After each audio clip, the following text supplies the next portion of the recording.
High doll. Hello দিদি। বলো, class করে কতটা কাজ শিখতে পারলে? কাজ শিখেছি অনেকটাই দিদির কাছে। দিদি অনেক হাতে ধরে কাজটা শিখিয়েছে। আর আমি প্রথমে জয়েন করেছিলাম হচ্ছে মানে সেলফ মেকআপ দিয়ে।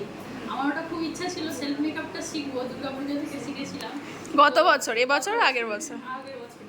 তো তখন এসে যখন দেখতাম যে সবাই কাজ করছে, আমার তখন খুব ইচ্ছা হয়েছিল যে আমি বিউটিশিয়ান ক্লাসটা করব। তারপরে বিউটিশিয়ানে জয়েন করলাম। জয়েন করার সাথে সাথে তুমি কতদিনের মধ্যে পুরোপুরি শিখেছো প্রায়? তখন পুজো ছিল। হ্যাঁ, তখন অনেকটাই শিখে গেছিলাম। তারপরে আস্তে আস্তে অনেকটাই শিখে গেছি। এখন পারি, অনেক বলছিলাম পারি। আর সব কিছু দিদির জন্যই হয়েছে। দিদি খুব সুন্দরভাবে কাজ শিখিয়েছে। একদম একদম। পাওনা। আর তুমি দুর্গাপুজোর সময় কোনো এক পার্লারে কাজও করেছো, আমি শুনেছি, তুমি নিজেই বলেছো। কালনাতে করেছিলাম। আচ্ছা, তো এটা তো আমার খুব বড় পাওনা যে তুমি কোথাও একটা কাজ করেছো, এমনকি আমি শুনেছি ওই পার্লারে তুমি একাও ছিলে, মানে একাও চালিয়েছো।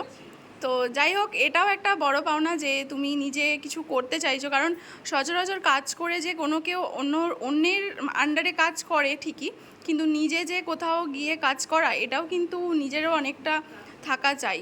ঠিক আছে, তো খুশি আজকে এতটা পেয়ে দিদির কাছ থেকে। একদম একদম। আর তোমরা আমাকে যা দিয়েছো, তোমাদের যা ভালোবাসা, আমি কোনো দিন কারোর ভালোবাসা ভুলতে পারবো না। আর সবাইকে খুব মিস করবো, জানি না সবার সাথে আবার কবে দেখা হবে, কিন্তু সবাইকে খুব মিস করবো। না, একদমই না। যখন তখন তো তোমরা আসতেই পারো, এটা সবাইকে বলা, যার যখন ইচ্ছা আসতেই পারো।